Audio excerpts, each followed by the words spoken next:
Prime Minister Andrew Holness addressed the 73rd Annual General Meeting of the United Nations General Assembly in New York today. In his speech, Mr. Holness called for the world to pay more attention to the impact of climate change and pledged to work to find solutions to other issues affecting the world.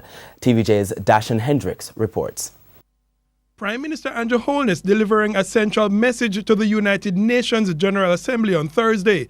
Jamaica is developing policies to secure its own economic independence. Jamaica is not sitting and waiting on the world to save us. As a small island developing state with numerous challenges, we are taking our destiny into our own hands. He said though the country is still feeling the effects of the 2008 global financial crisis, strides have been made to change the economic fortune.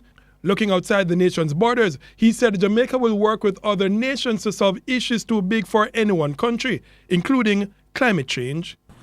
Jamaica and our CARICOM brothers and sisters cannot have the luxury of engaging in a philosophical debate on whether or not climate change is real.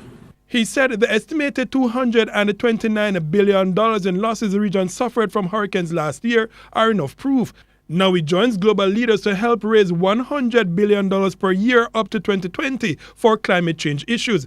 He also spoke out against the trade in small arms and light weapons and called for peace, then challenging the United Nations to reform. Mr. Holness pressed home the case for Cuba to join the global community. Embargoes and other financial and economic barriers must not become tools to prevent people, such as our neighbors, the citizens of the Republic of Cuba, from attaining their rightful development goals.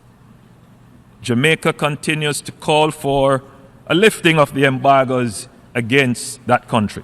Dashan Hendricks, TVJ News.